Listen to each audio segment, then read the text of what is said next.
Eu sou o PH Pereira e este é o canal Mergulhando nas Escrituras. Não é? Dando sequência à nossa resposta, a segunda resposta, não é? Ao pastor Elias Soares, nós devemos atentar que os arminianos usam e utilizam de um outro texto, ou melhor, um outro termo, não é? Muito mal interpretado e equivocado por eles, onde interpretam como sendo, tendo a sua totalidade e completude sempre, não é? Este termo, por sua vez, é o termo mundo, onde eles ensinam que o mundo é todas as pessoas, sem exceção. Meus irmãos, nós devemos atentar, e o pastor Elias citou o texto de 1 de João 2 e 2. Ele, ao fazer essa segunda pergunta, ele pediu para que os calvinistas linkassem Romanos 11 e 32 com 1 de João 2 e 2. O apóstolo João ensina dizendo, e ele quem? Cristo, não é? É a propiciação pelos nossos pecados, e não somente pelos nossos, mas também de todo o mundo. Veja bem, quando o apóstolo João diz que Jesus é a propiciação pelos nossos pecados, quem são esses nossos, não é? Percebam que quem está escrevendo esta carta é João, que por sua vez era um judeu, ok? E ele estava escrevendo também para judeus. Portanto, ao ensinar que Jesus é a propiciação pelos nossos pecados, ele está tendo em mente aqui os próprios judeus, os seus próprios contemporâneos ou conterrâneos. Pois, à luz do contexto, no início do capítulo 1 da epístola de João, o apóstolo João diz que eles apalparam a palavra da vida, ouviram a sua voz, portanto, ele está fazendo alusão aos judeus contemporâneos ali. Eles, de fato, testemunharam e presenciaram a vida do Filho de Deus entre eles. Afinal, Jesus veio exatamente para eles. Portanto, ele continua a expressão e a frase bíblica dizendo, não somente pelos nossos pecados, Jesus é a propiciação, mas também pelos de todo o mundo. É aí que a porta da graça abre também para o mundo gentílico, e glória a Deus por isso. Meus irmãos, o texto de 1 de João 2 e 2 parece ser um pouco complexo e obscuro.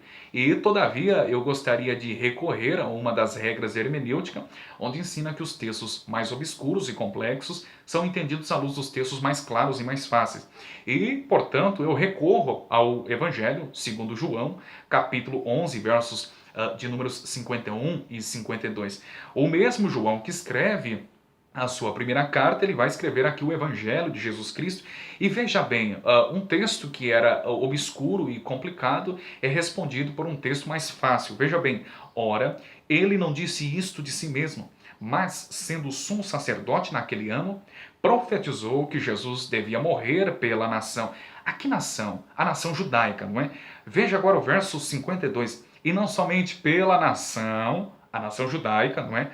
Mas também para reunir em corpo os filhos de Deus que andavam dispersos. Percebe que são palavras semelhantes à de 1 de João 2 e 2? Percebe que há uma correlação íntima em ambos os textos?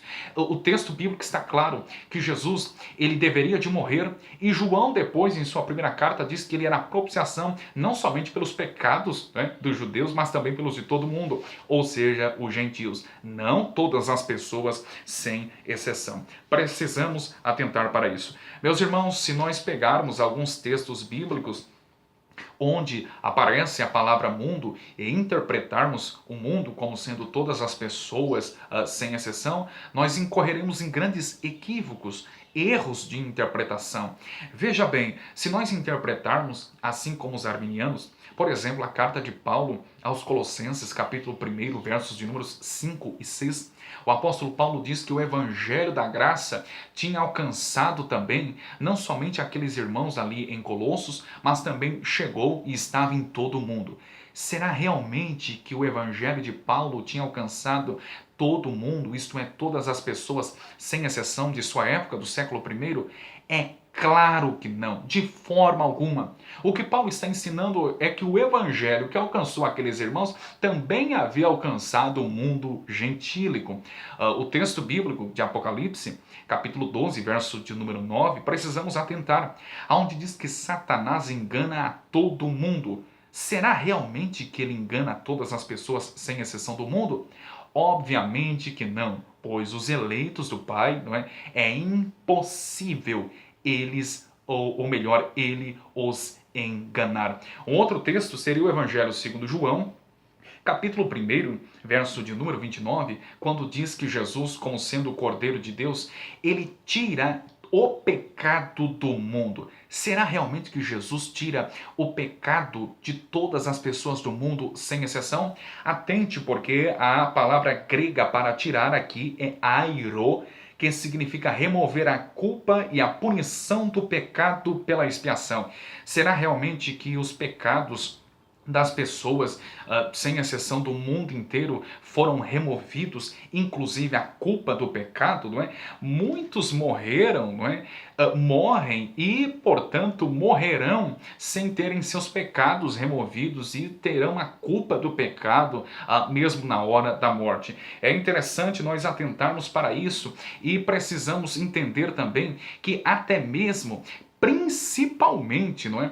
Aqueles que foram privados da graça soberana de Deus e da oferta do Evangelho, eles mesmos jamais terão os seus pecados removidos e também a culpa do pecado será removida, conforme Atos capítulo 16, versos de números 6 e 7. Portanto, nós precisamos atentar, e se nós interpretarmos o mundo como sendo todas as pessoas, sem exceção, nós incorreremos em grandes erros de interpretação. Atentemos, portanto, sempre para um contexto. O pastor Elias citou um texto de Apocalipse, capítulo 22, verso de número 17, aonde diz assim: e o Espírito e a esposa dizem, vem. Quem é a esposa aqui? É a igreja, não é? É o corpo místico de Cristo. Eles estão dizendo, vem, estão chamando, um chamado universal, não é? Os pecadores ao arrependimento. E o texto diz, e quem ouve, diga, vem. Percebe que aquele que ouve a oferta do Evangelho, segundo a Escritura aqui, passa também a ser um missionário e pregar ou evangelizar a outrem. E quem tem sede, venha. E quem quiser, tome de graça da água da vida. Entendam que alguém ouvirá esse chamado, não é? E quem ouve, diga vem. Mas é interessante nós atentarmos que o homem depravado e morto em seus delitos e pecados jamais conseguirá ouvir a oferta do Evangelho se não houver uma intervenção divina. Ok?